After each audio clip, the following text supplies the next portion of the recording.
As hormones shift during menopause, intimacy and comfort can change too. Vela offers science-backed solutions designed for this stage of life. From Pleasure Wave to support pleasurable intimacy to Melt Water for daily moisture and Everslide for added comfort. Because menopause shouldn't mean giving up great sex. It means having the tools to stay connected to pleasure, confidence, and yourself. Vela, understand your body. Reclaim what's next. Visit velabio.com.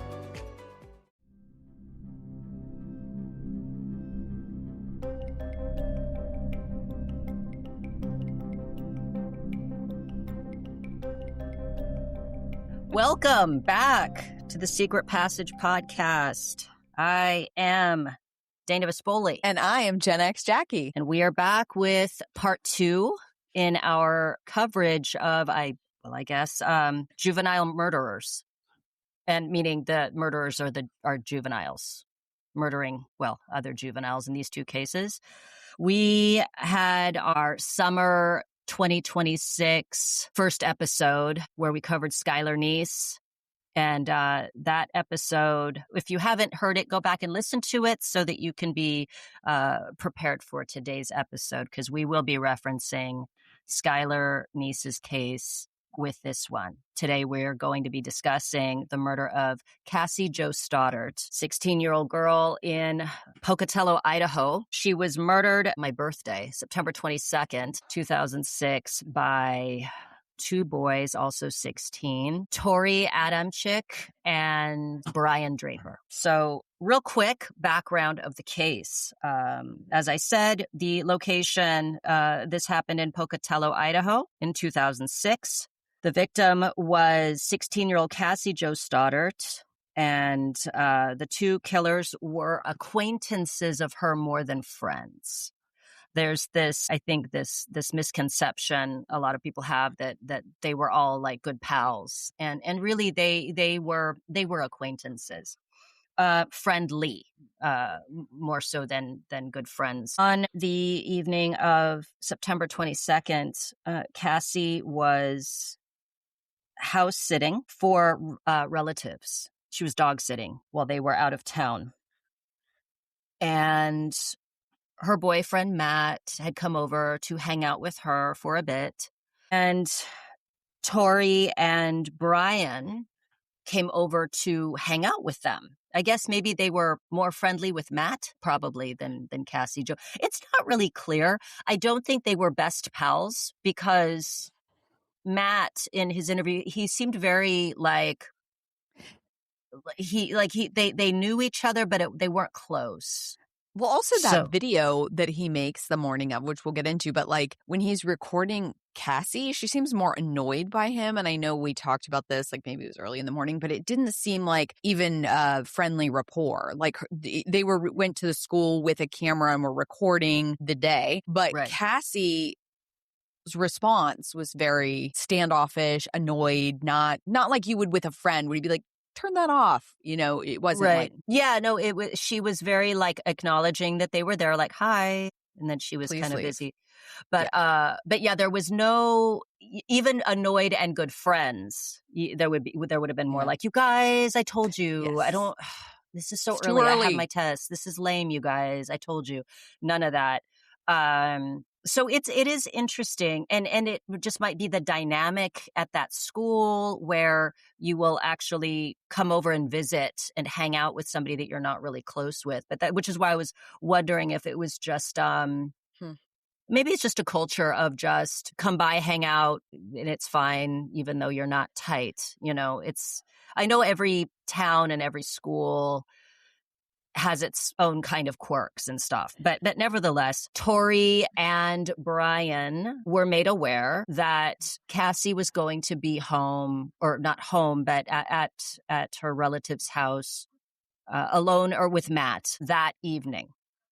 And so they decided to go visit.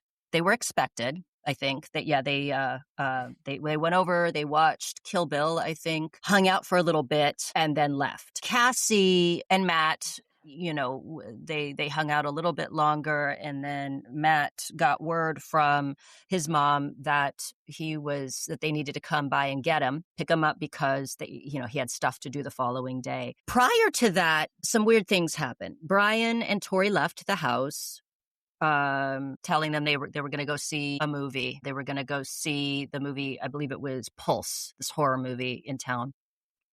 And Cassie and Matt, hanging out, started to notice some weird things like sounds, like the sound of something breaking. The power would go off and then come back on again, go off, come back on. Very much like a horror movie. Cassie was very scared. She was unsettled. She wanted Matt to stay the night because she was scared. Matt asked his parents if he could just stay over, and they said, "No, Matt, we've got things to do. But if Cassie's scared, like, she can come with you. Like, I mean, we can take her, but yeah, we can't have you spending the night there. But she's more than welcome to come with you, and she can come over to our house." But Cassie declined because, again, the agreement was that she was going to house sit and, more importantly, like dog sit. So she had to be there. So Matt left.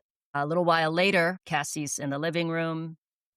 Now, just try and imagine being, I mean, you don't even have to imagine being a teenage girl in this situation. You could be a fucking adult in this situation and encounter what she encountered, which was two masked individuals wearing these spooky, scary, not like mask, I mean, definitely Scream inspired, right? They were fans of horror movies, and this is often referred to as the Scream murder because it seems modeled after the movie Scream, where someone in a ghost mask wielding a knife comes and kills people.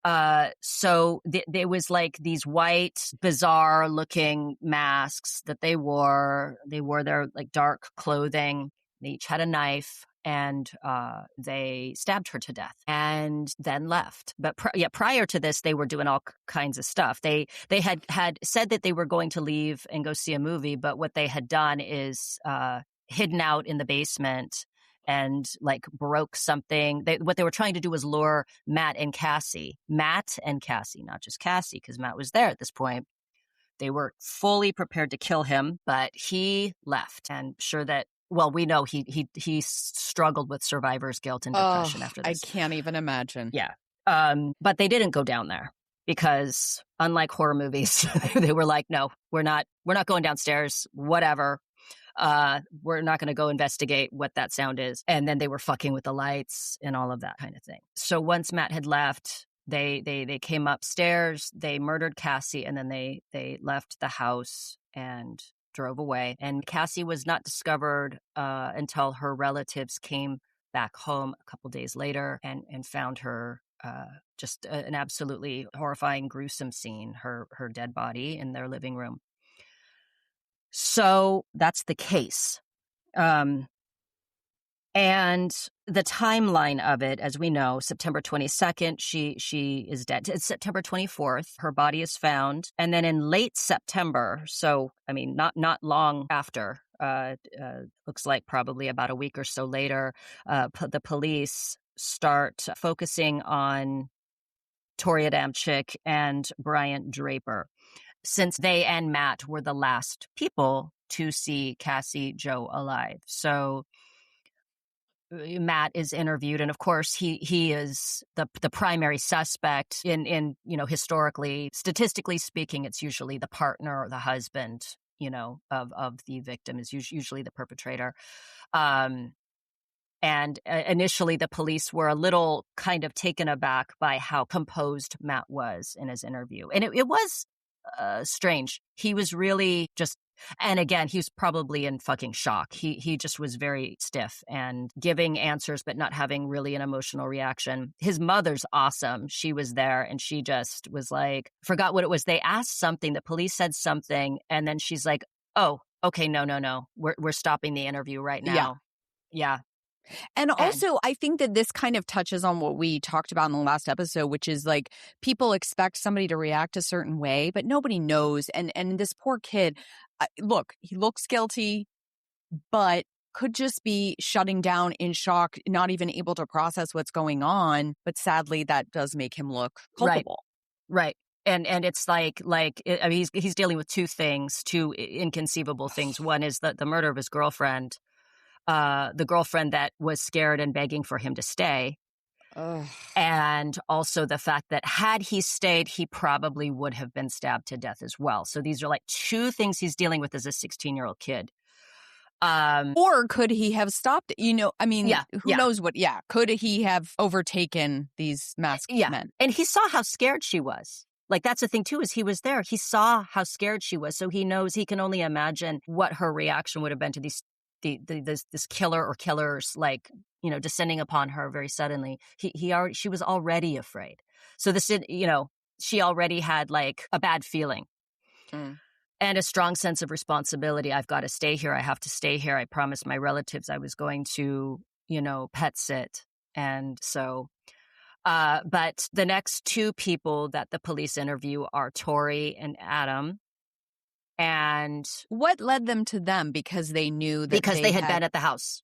Got it. Okay. Yeah. So the last people to have seen Cassie alive were, and so they were interviewed.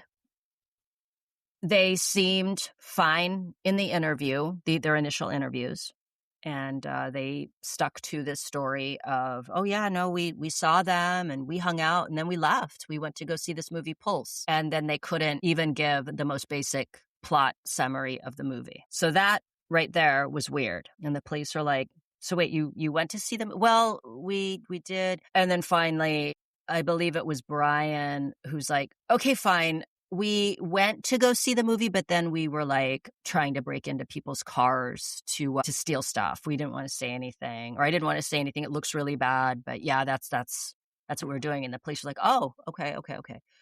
How many cars? Like 4 or 5. Okay.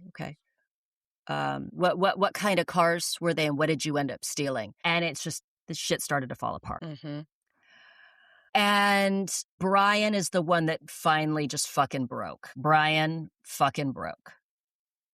And what's interesting is his sort of parting shot in the police interview where he says, by the way, we buried everything, out in the in this one certain remote area. We tried to set it on fire or whatever. But there's like all the evidence is there, that the knives, the bloody shirts, all the masks, etc. And so then the police they go and they recover the stuff, and yes, they had tried to set it all on fire, but not enough damage was done to the videotape, and so they give it to the lab, and they're able to recover what's on the tape. And what's on the tape is absolutely horrifying. Which you can watch. It's on YouTube if anybody wants to watch what's on the tape. Well, at least the leading up to. Yes. They didn't actually record the murder itself. Oh, that's interesting. They recorded everything. And I get it. Like, they probably have to. One person would have had to have been recording. To death. Yeah. But they record everything leading up to, and then they record afterwards when they're driving to the remote area to get rid of the evidence and stuff. So, they try to pin everything. Well, Torey tries to put everything onto Brian Draper, because it's primarily his DNA. I think, if I recall correctly, it's primarily his DNA. And so for the longest time, Torey, Adamcik's mother, wanted to believe that Torey had nothing to do with it, that this was a surprise, that it was supposed to be like a prank. But then the prank went awry, was Torey's defense, was his claim that it was supposed to be a prank. And then Brian just like went hog wild and stabbed her to death. Like, that was crazy. And then this is the thing that really stands out, is that Torey's mom, we never meet his dad. I don't know if his dad is deceased or if they're separated. Yeah.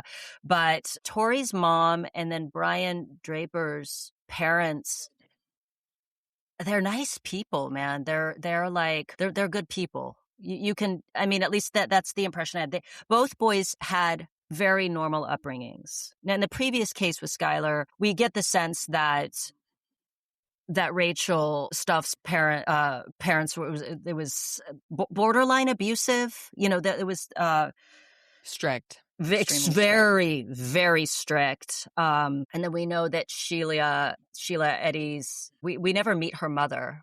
We never see her mom.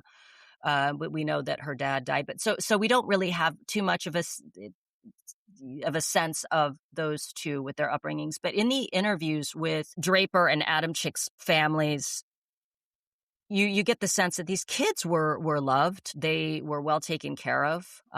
They were brought up right. No history of any bad behavior. You know, we see a history of bad behavior with the Columbine killers. We see that they've had a ton of interventions. But didn't they have, they had drawn disturbing things at the school? This is why they went after the school. There was a short story that Brian Draper had written. I mean,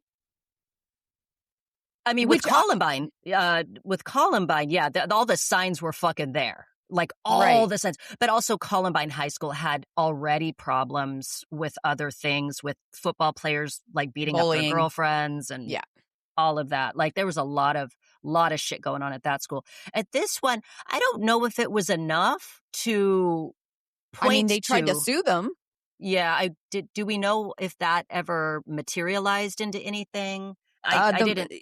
No, I think what it said is that the murder, they could not have predicted that there would have been a murder. So I guess it's just. It seems like no one, including the students, would not have predicted a murder. Yeah. That's the impression I had with the kids interviewed. Yeah, and which one of the kids was the really good drummer? Was it Draper? Draper. An incredible musician and athlete, skateboarder, soccer player. Yeah. That's it's baffling. Yeah. One standout thing in both of these cases too, or a through line that I see with interviews with other students, teachers, obviously the parents, is that there was nothing to indicate that a murder was going to happen in the case of Skylar Neese or in the case with Cassie Jo Stoddart. Mm-hmm. The most that I think I saw, in Skylar's case with Sheila and with Rachel, the most unflattering descriptions of them were just that they were not nice to Skylar. Like it was obvious that they were being bitches to Skylar, mm-hmm. which again, typical. That's high school teenage girls. Yeah.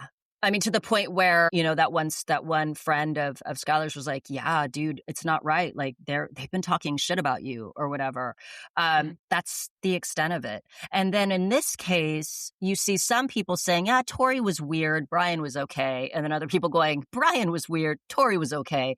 So again, nothing crazy in these cases too, with these boys, no prior incidents, no, hurting animals, hurting other kids, hurting themselves, no kind of bad interaction, like abnormal interactions with their parents of note, no medication that I could see. I don't think either of them was on any sort of medication or having severe mood swings. Again, all the things that you saw in Columbine, which was what happened was absolutely telegraphed for over a year.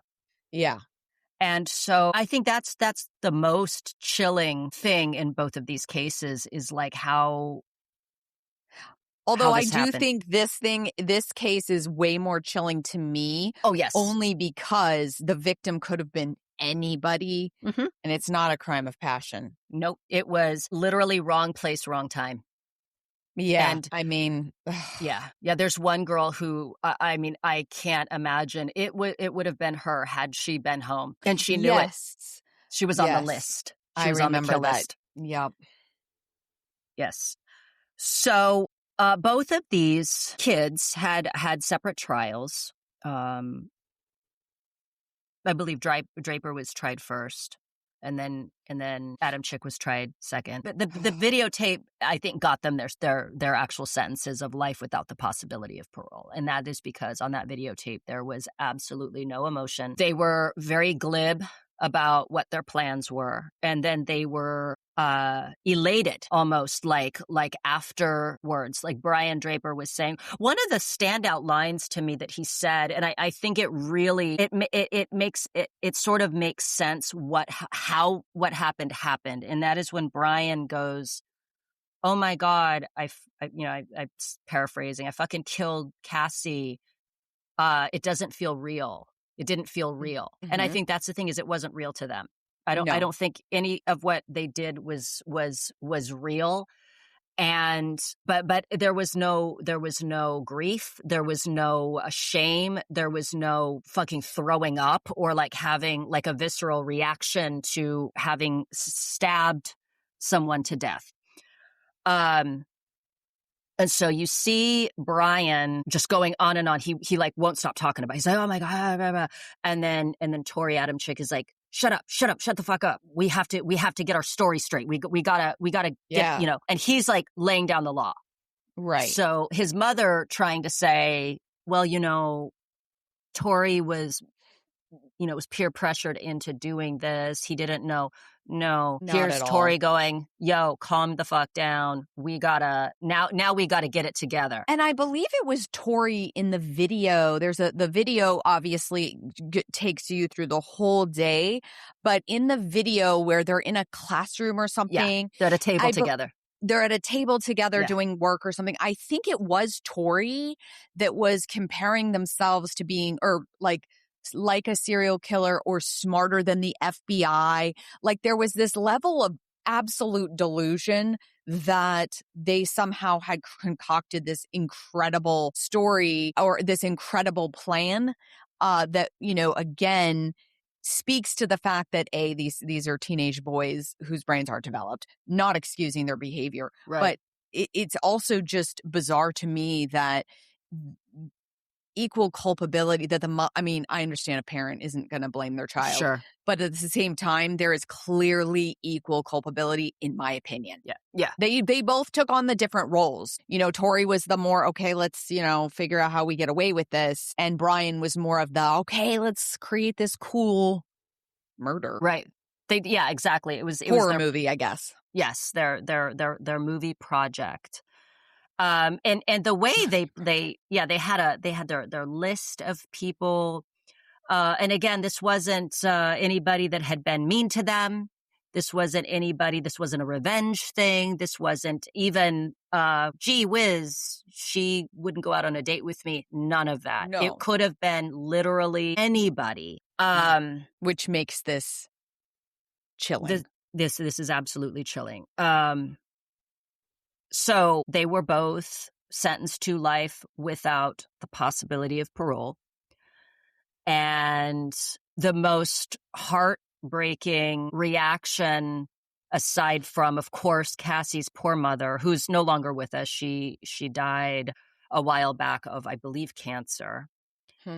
But Brian Draper's father, who, was saying, he's like, it has to be my fault. I had to have done something wrong. Like at what he understands why his son was sentenced to life without parole. He understands that.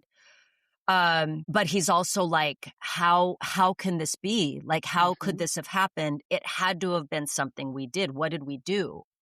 Yeah. And they did nothing wrong. And like again, I don't know. Obviously, we don't know these people. But you look at Wolf with both boys, and there's a lot of like home video footage that you see of them from the time they're very little up to the present. And you see in the case of Brian, whose father like sold everything. I don't know that he's still with the mother, but he moved so he could be closer to his son's prison. He's like completely it's just. We had talked about this because you have kids. I don't. Right. But I had asked you because, like, the question becomes, you didn't have the best friends. You mentioned this on the last episode, or you had a friend that was like a bad influence. But like, as a parent, do you think that you would instinctively know if your child was planning something? No, I don't. I don't. It's you risk things, right? When you're a parent. The one thing is you can be the overbearing parent. You look at the case of Rachel in the last episode in the murder of Skylar Neese. I mean, her parents were absolute fucking control freaks. Like, Yeah. Bordering on abusively strict. She couldn't do even the most minor mistake without, getting the harshest punishment. So what happens? She rebels. She sneaks out. She's having sexual relationships when she's not supposed to. She's doing drugs. She's doing all of these things. Her parents, these control freaks, had no idea what she was doing. But do you think that her parents are culpable then in some way that she turned out like this? That she was able to be manipulated? No. I don't know. I don't think so. I really don't think so. Again, you look at what shapes people. Had they had a better relationship with her, maybe this wouldn't have happened. Maybe. Mm-hmm. That's a good point. But you have to, as a parent, you can't baby your kids forever. You do have to step back and allow them to fuck up, because you're not raising babies to then, become old babies, elderly babies. You're raising human beings to become self-sufficient, responsible adults. You're going to fuck up as a parent. You're going to fuck up. But you also have to allow your kids to have a personal life, and you just have to help them imagine like a deeper vision of life for themselves, and to be good and kind and loving, and impart as much wisdom as you can from your own experiences, and hope for the best. But then, you see something like this where, by all accounts, Brian Draper's parents were loving. I mean, you see, he was a skilled drummer. He was a good skateboarder. He had freedom to go and be athletic and be artistic. I know he had a stutter at some point that he worked through, because you don't hear it even in the police interview, where I would think that stress would have caused me to stutter. Yeah. But he had all of his needs met. He wished that girls liked him. That's normal.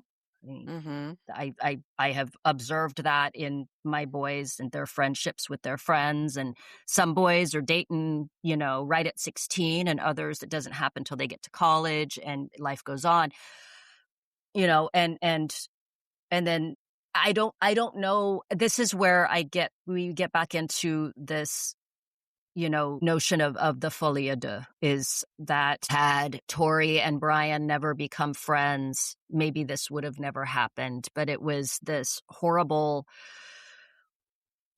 converging of these two boys with their own separate insecurities. As we find out later, Torey Adamcik was struggling with his own sexuality. He came out when he was in prison. In his prison interview, he talks about just really grappling with these feelings in this, small town, and recognizing that, even though it was 2006, gosh, I remember, what was it, 2005 or 2006, the movie Brokeback Mountain came out, and you just see like two gay men that aren't allowed to be gay, and then one of them ends up murdered by like gay bashers. You hear about the murder of Matthew Shepard. All of these things are sort of in your consciousness, that being gay, even though it's a little more, it was becoming more acceptable. You had some, like Rupert Everett, I believe, was an out homosexual Hollywood star. Sir Ian McKellen. Like we know these things, but still, wherever you are in your small town, and being a young boy, where you're really trying to kind of exert some sort of virility,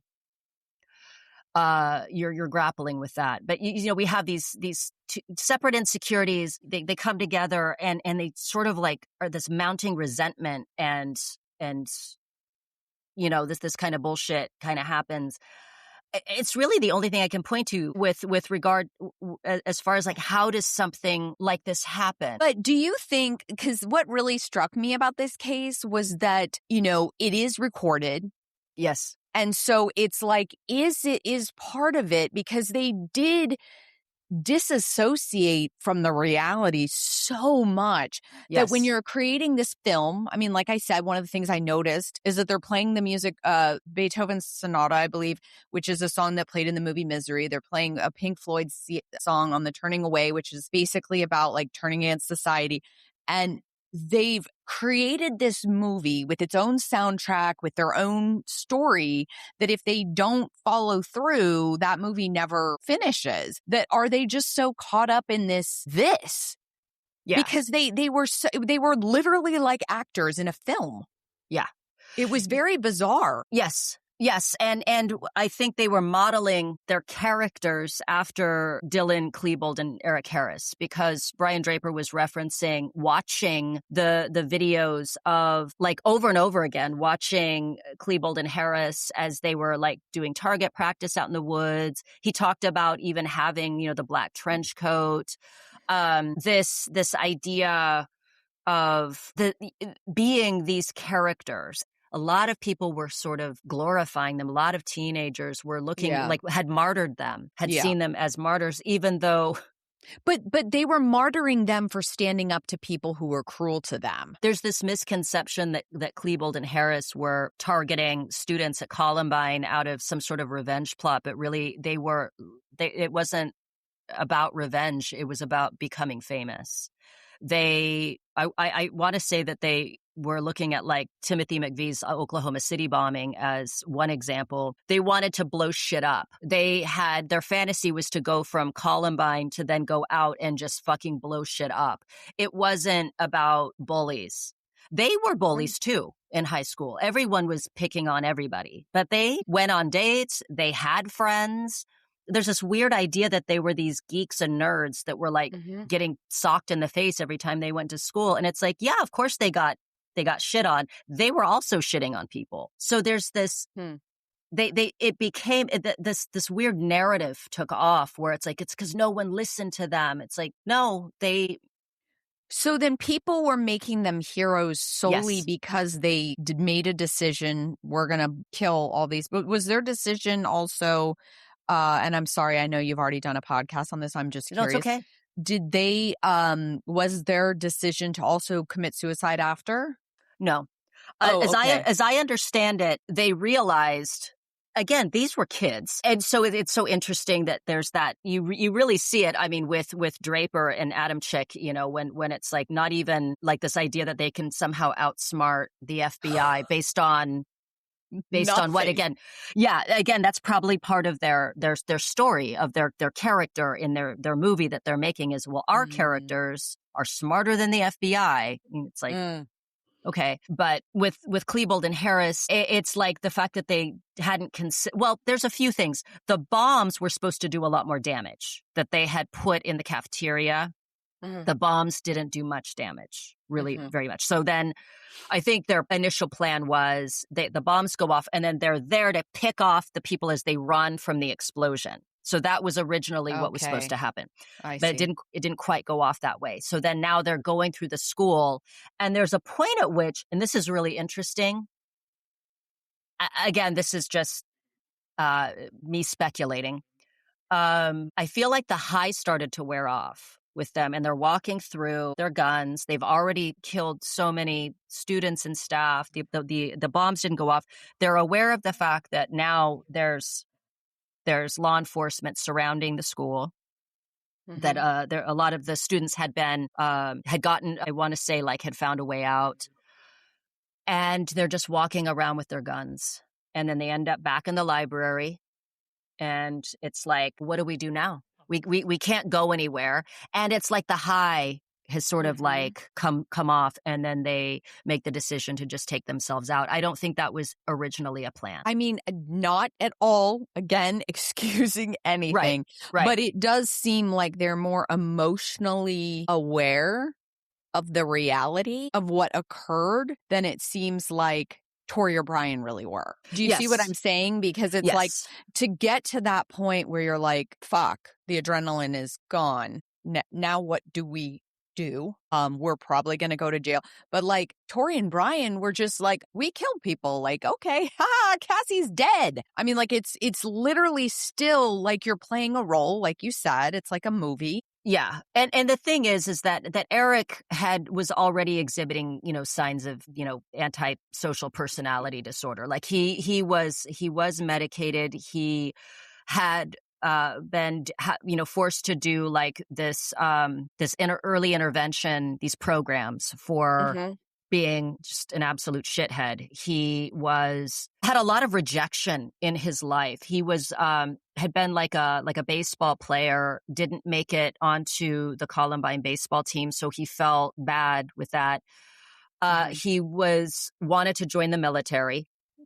Like a lot of psychopaths love the military because it's like, there's a really interesting. Was he a diagnosed psychopath?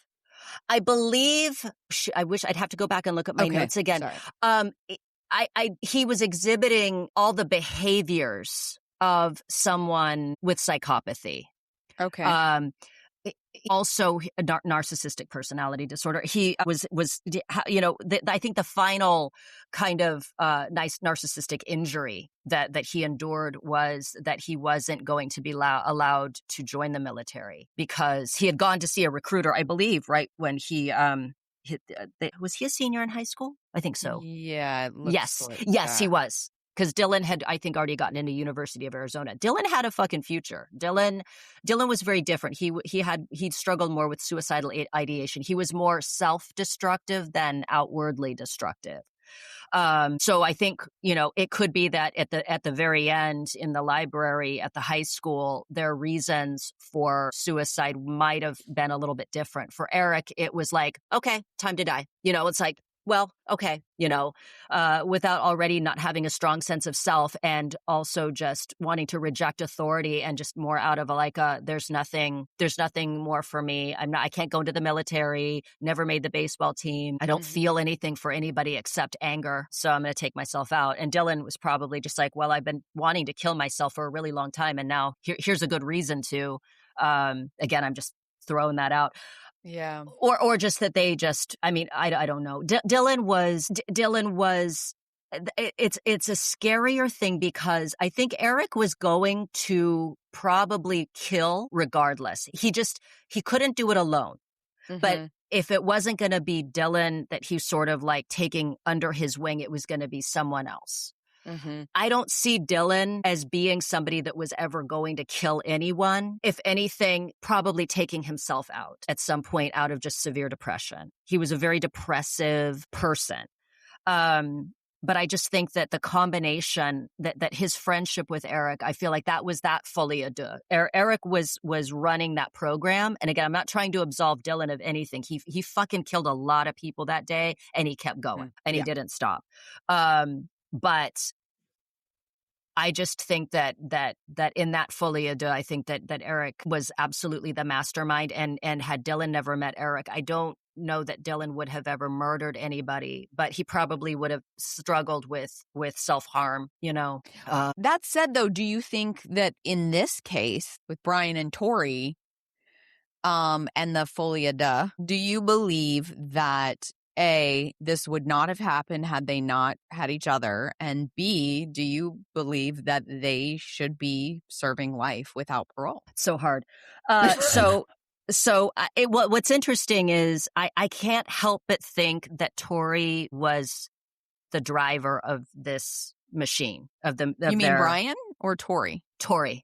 I feel like Torey kind of was the primary. Because wasn't it his mother's the one that said he's not? Okay, he was. Yes, okay. Yeah. Okay. So yeah. Torey. This is just all speculative. Their interviews. Torey held it together so much better than Brian did. Brian fucking, he caved. He crumbled.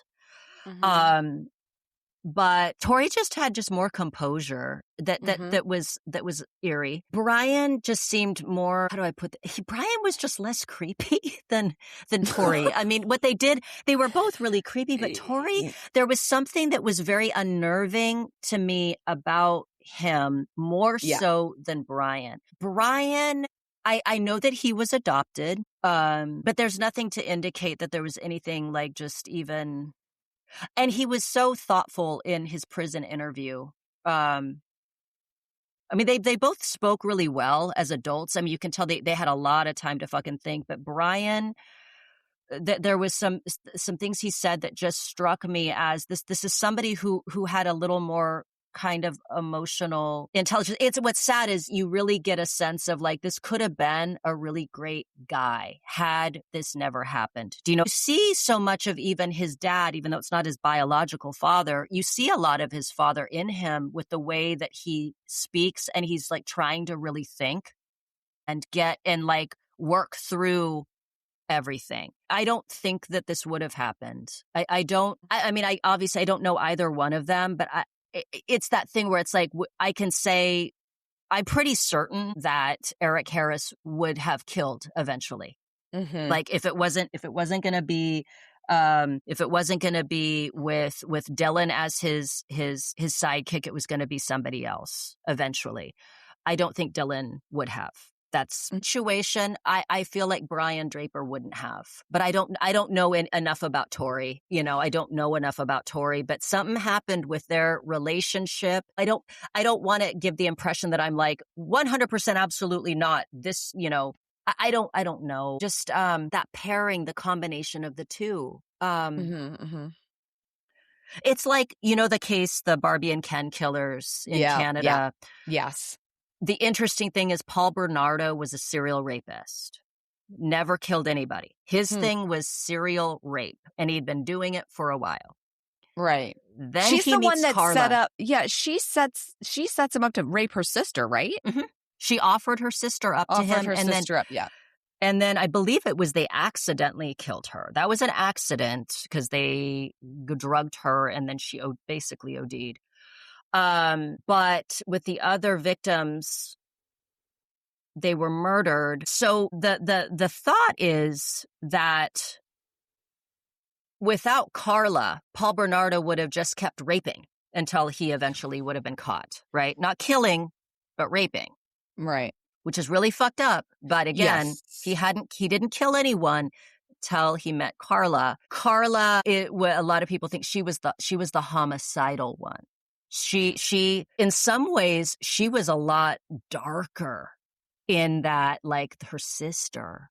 Yes. And then that basically what would happen is that her kind of rage and her jealousy over her husband, even though she was helping facilitate these kidnappings and rapes of these girls, they had to be killed for it to be okay with her that it happened at all. That is a theory.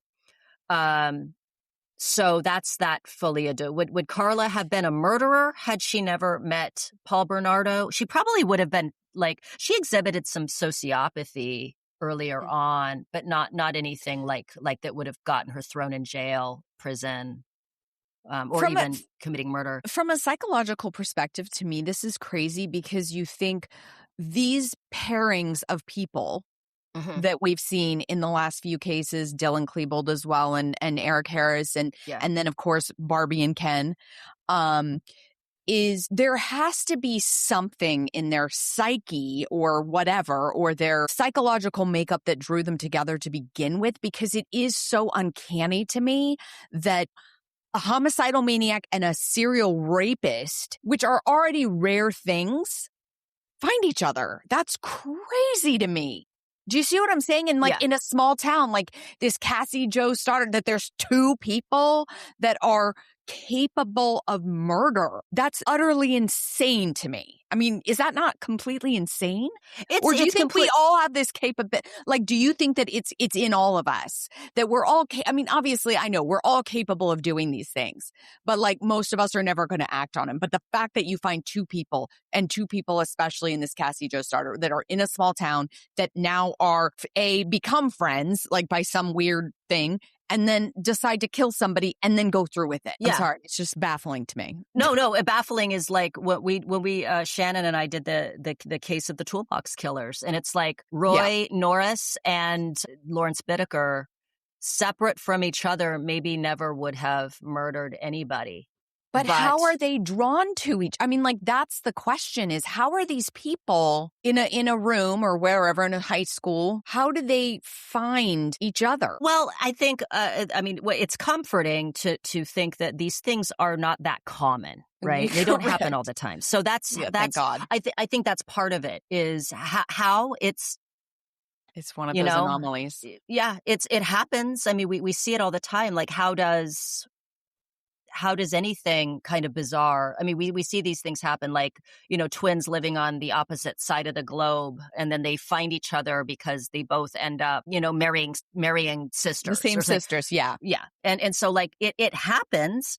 It just doesn't happen very often, but it in a weird way, it's like two puzzle pieces coming together. It makes sense. It makes sense that these people would then find each other and become friends, because there's something missing that's, that they end up finding in each other. As far as, like, I think it's the unsettling thing that I think that, yes, I think that we are all absolutely capable of horrible things. We absolutely are. Yeah. You just look at, Shanna and I did an episode on the My Lai massacre. Absolutely normal soldiers going to battle, and it's like we are all capable of horrible things. Fortunately, most of us, I think, have systems in place that prevent us from ever acting on anything, because we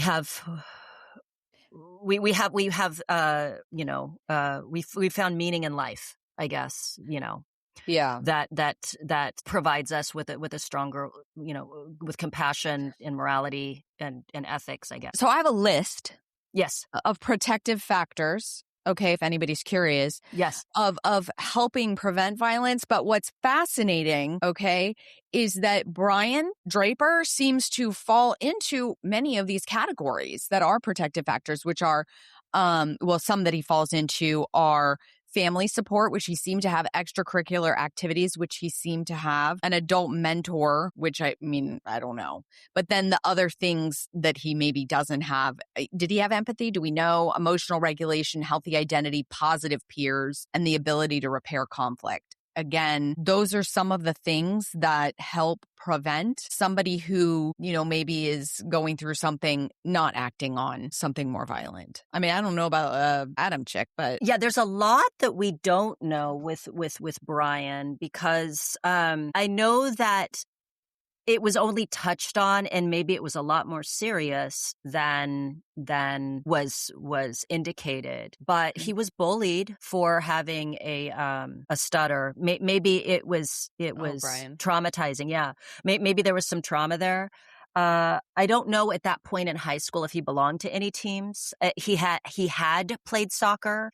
He did like to skateboard. And of course, he was really good at drums, and he seemed like a creative, but it wasn't clear if he had at that point any outlets for anything. Like, there was no coaches interviewed to talk about, like, oh, he was a really great defensive player on our high school team. So, and his primary friend, so there was this obsessive relationship, I think, with Torey. I think that they excluded a lot of other people. They were only really ever together. Like, that was they became, like, once Torey and Brian became friends, I think that any other friends that they may have had were sort of like pushed to the wayside. So they became each other's primary friends. So you could say that almost creates that obsessive, just like with Sheila and Rachel. They once they froze Skylar out, they were really only ever together and doing everything together.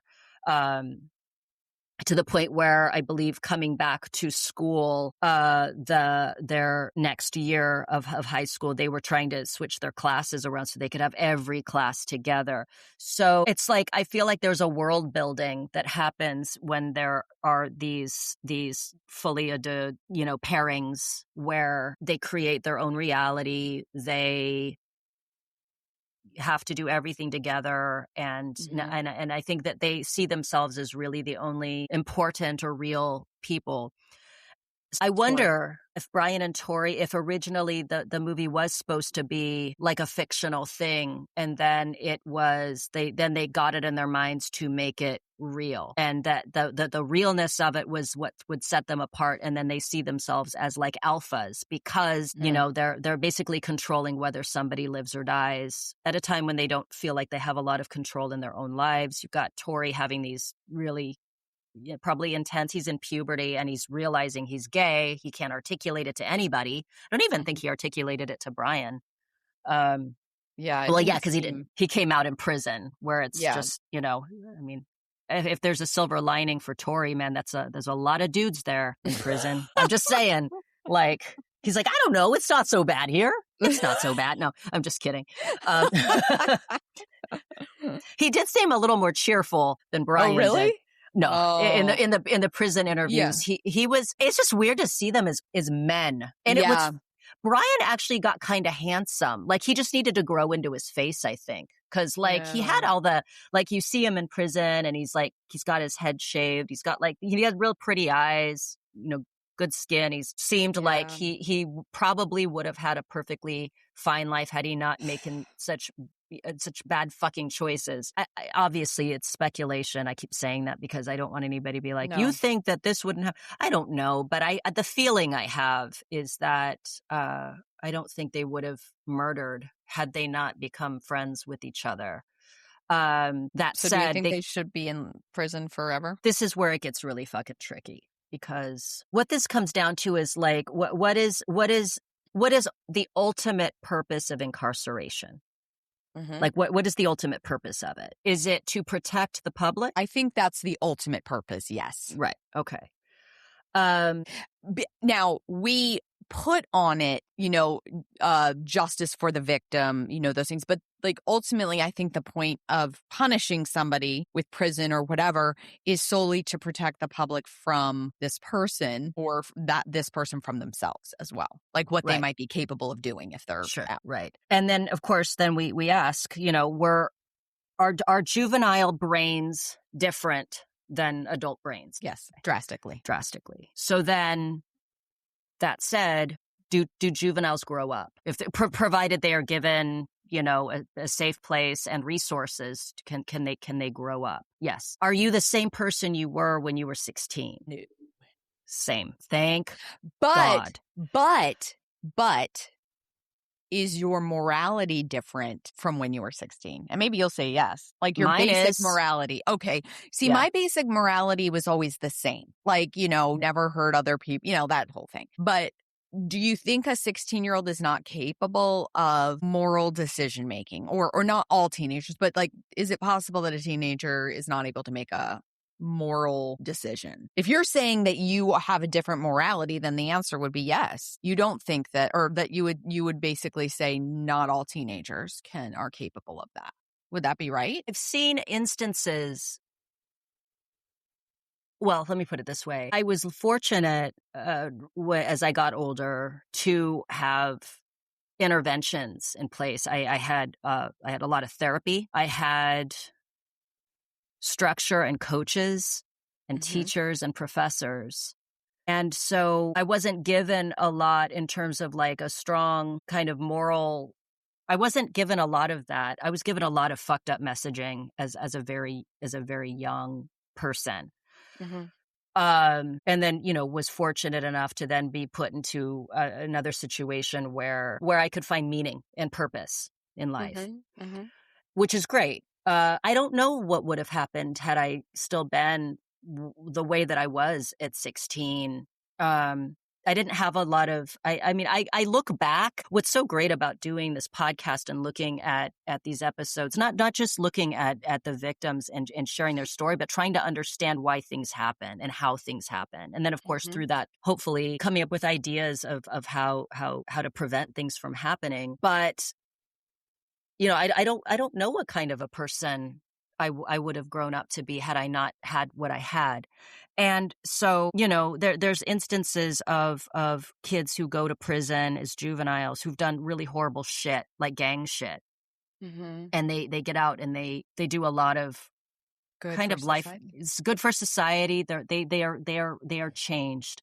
So I guess my thing is that I believe that people can grow and change, and that given the fact that a juvenile brain is so different than an adult brain, and that we tend to not be the same people that we were.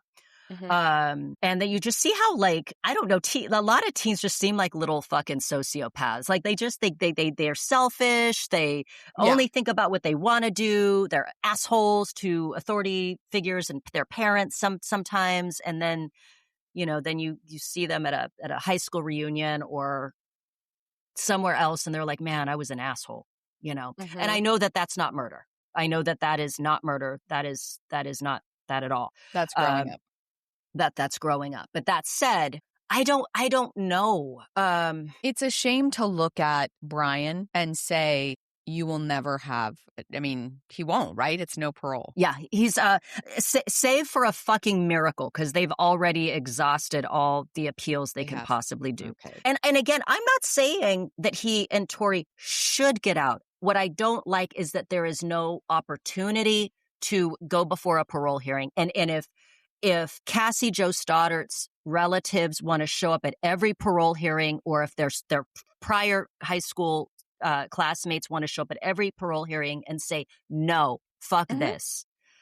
But there's not even a chance to even go and at least have the possibility, the opportunity, right?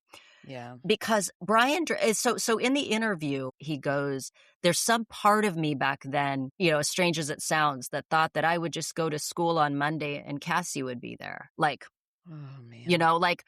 That inability to recognize what it is that you're actually doing. Yeah. And that when he thinks about Cassie, he's like, I just think about, she was this young girl, because now he's in his 30s. Yeah. And she will always be 16. And like looking back on hurting a child. That you murdered a child. He was a kid too, but now he looks back and he sees this distance. He was a grown man who would probably, you're supposed to protect these young kids. And he murdered her.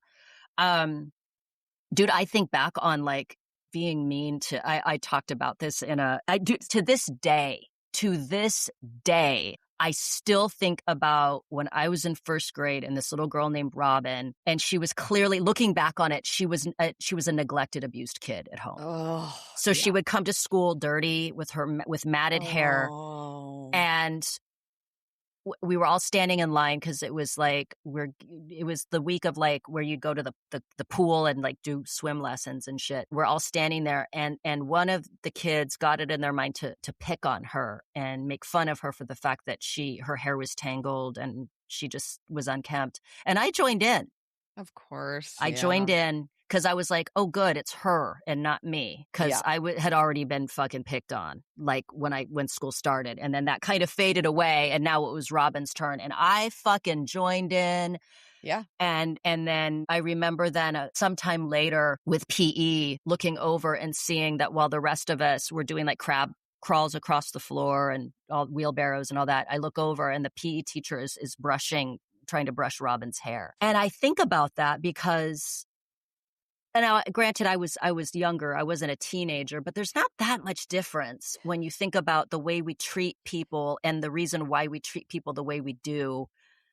But I just think about the fact that I can look back and recognize that it was cruel and unkind, and what the circumstances probably actually were for why Robin looked the way she did. Watch her be listening to this and she's like, oh, fuck. Oh, but you know what though? When I say that, because I'm in agreement, like I did some really fucked up shit. Right. But I think to myself, the basic morality of not killing was still in my mind. Now, what you're saying, you're exactly right. Like, I don't think as a child or a teen, you have the perspective to realize like, look, this girl's probably being abused. This girl is neglected. She's poor, whatever. And, think about what we don't have the brain capacity at that age really to see those things. But I think that we still have the capacity as a teenager to know that murder is wrong. Well, no, I mean, even as children, even as first graders, you know, like it's not, it's you say mean things, you don't say mean things, you don't hit people. We understand that. Fucking A. I knew when I was picking on Robin that it was wrong. Yeah. I just fucking jumped on board because it felt good to make somebody feel like shit when I had been made to feel like shit.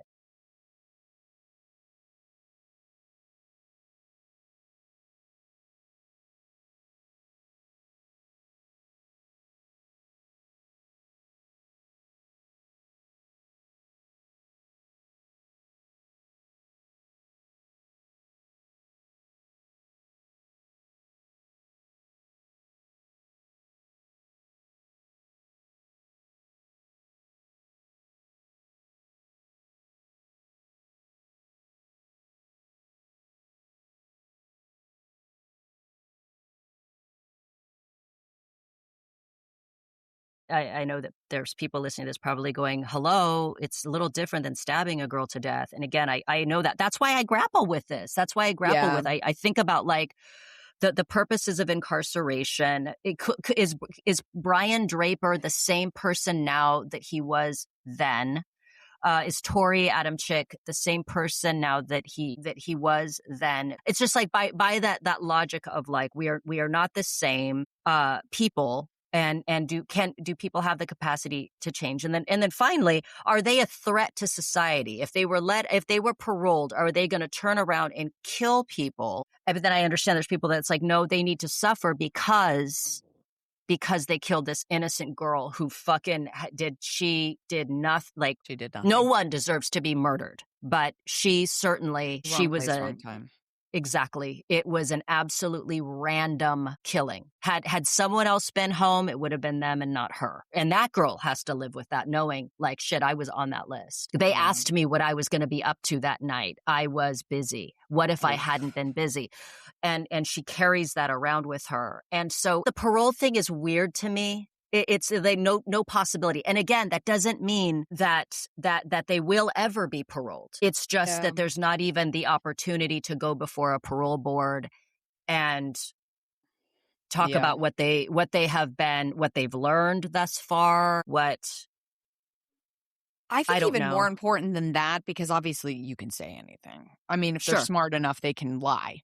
But if they go through a psychiatric evaluation, because I feel like that is at the heart of a lot of this, is it's like, you know, where are they on that spectrum? Because with the trial, that I don't think that either it hasn't come up. I mean, I can go look again, but I think that they were both perfectly fine. I mean, like that's the thing. I don't believe you can be perfectly fine and commit murder. You know what I'm saying? Like, I think there had to be something happening mentally at the time. That's just my opinion. I don't know.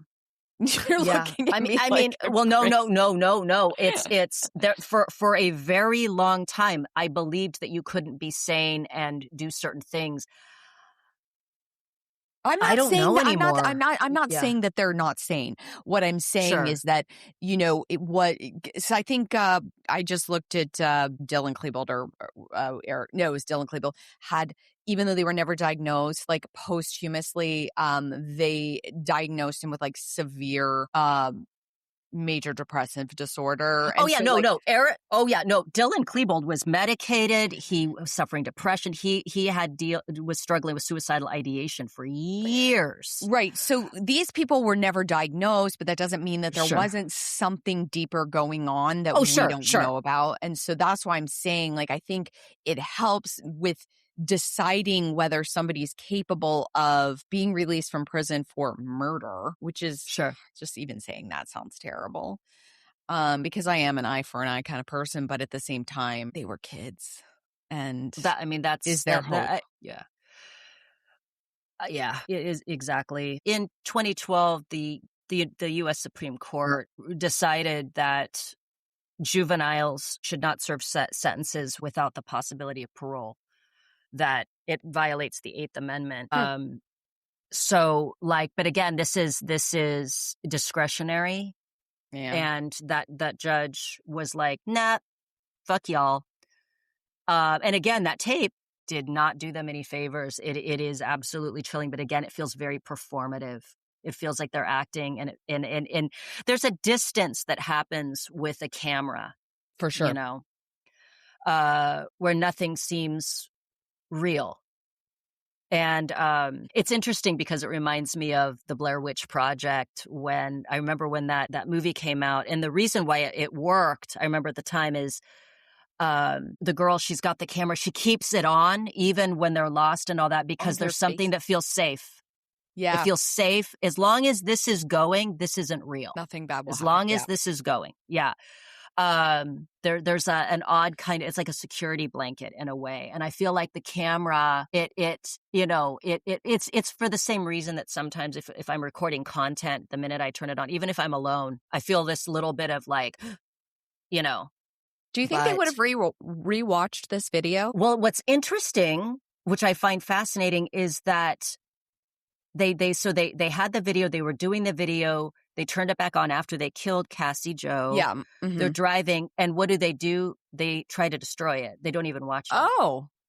I don't think they watched it. Interesting. That's interesting. Yeah, that's they destroyed really interesting. Yes. Okay. That might be the most comforting thing? The most, it's like a recognition finally that they did something fucked up and the irreparable.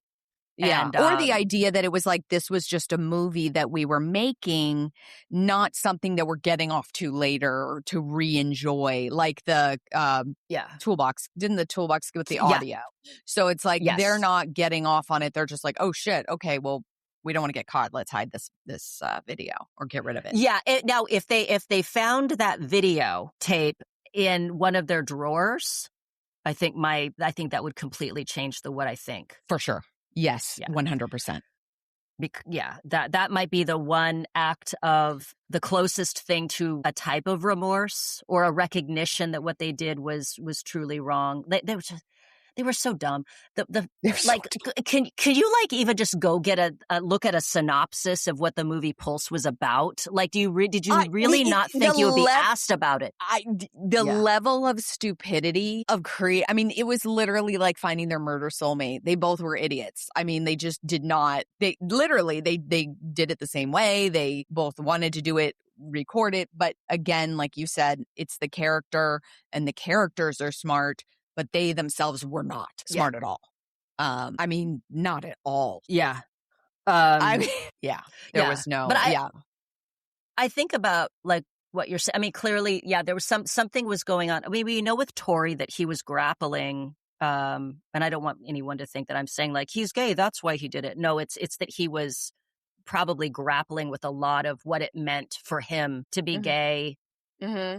You know, at that time, in that town he was living in, you know, going to that school and keeping that to himself and not having anyone to talk to about it, feeling very vulnerable.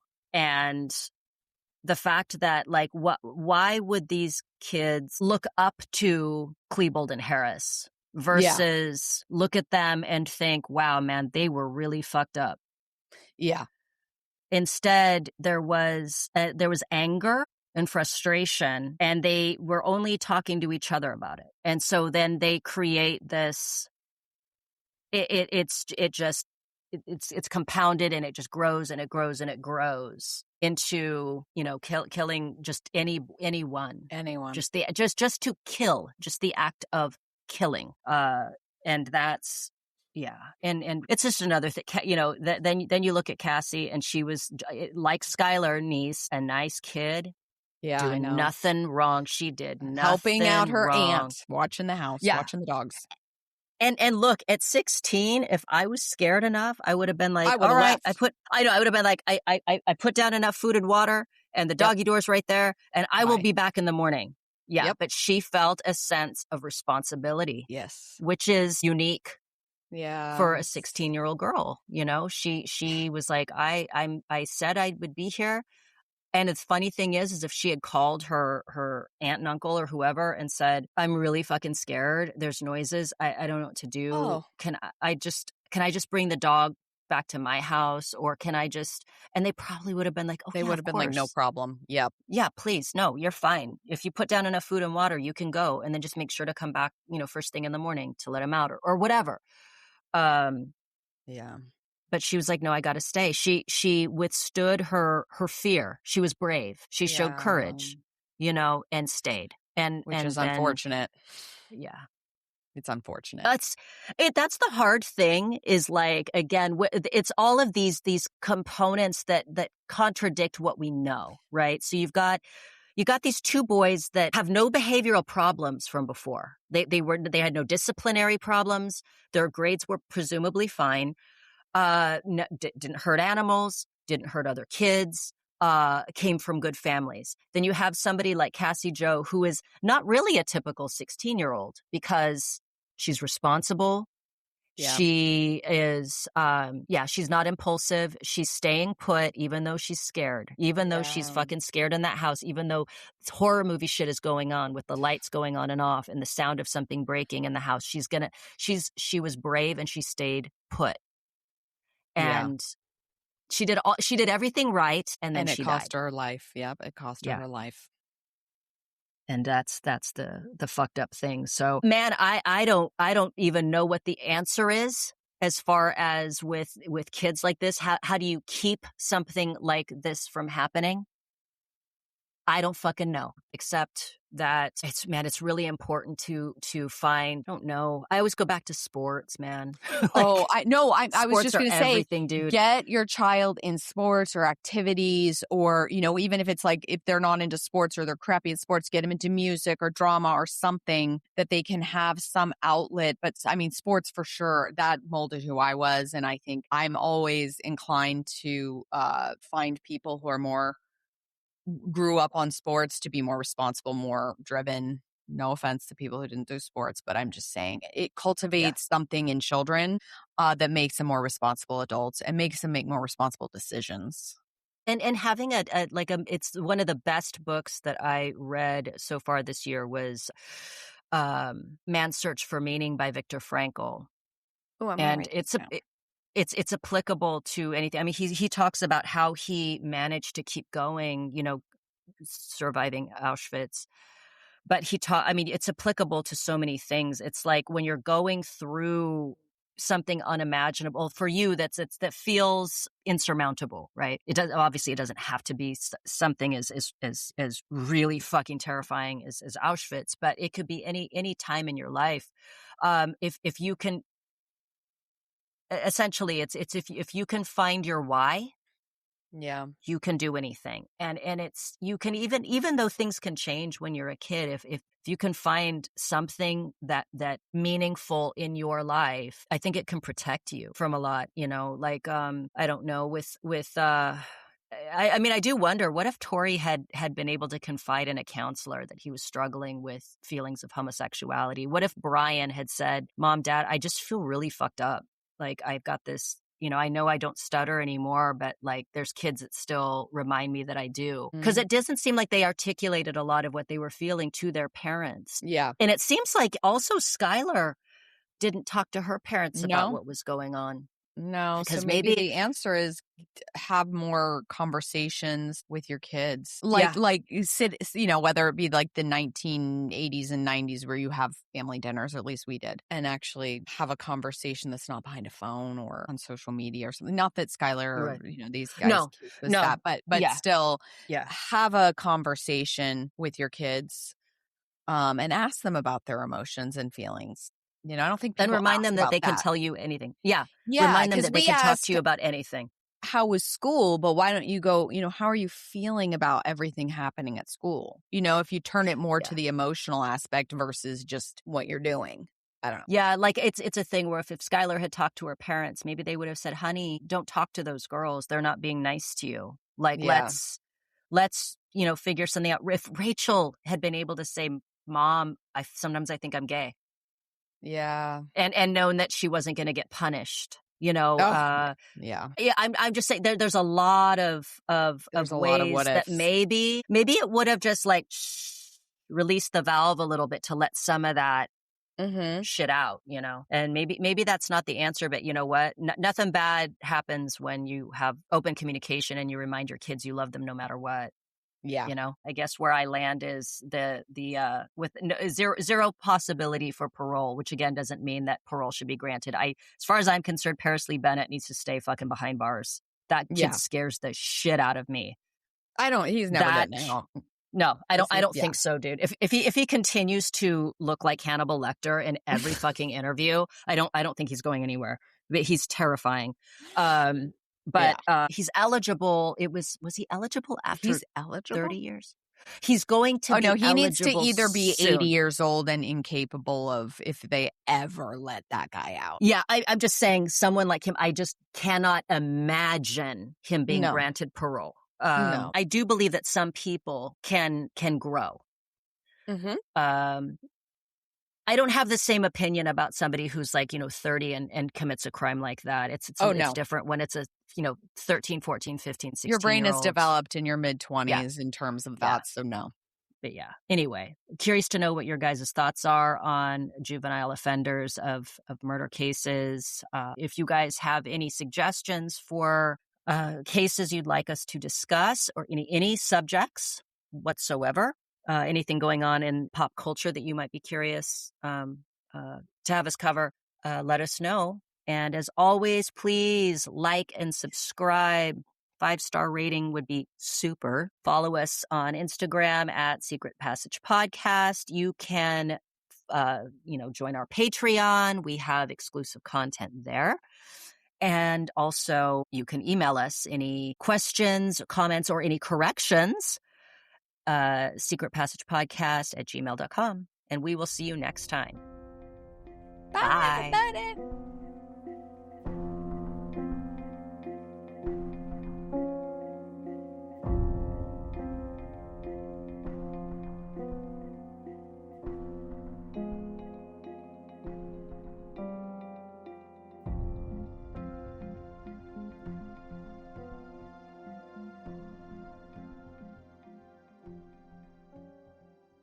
Love your pets, but not what they do to your floors? S&G Carpet & More has waterproof luxury vinyl plank, laminate, hardwood, and durable carpet built to handle muddy paws, claws, spills, and everyday life. Right now, save 25% on select flooring during our Built for the Whole Pack event through August 31st. S&G helps families choose beautiful floors with free in-home consultations and professional installation. Visit sgcarpet.com or call 1-ton-of-carpet today. S&G, more than carpet.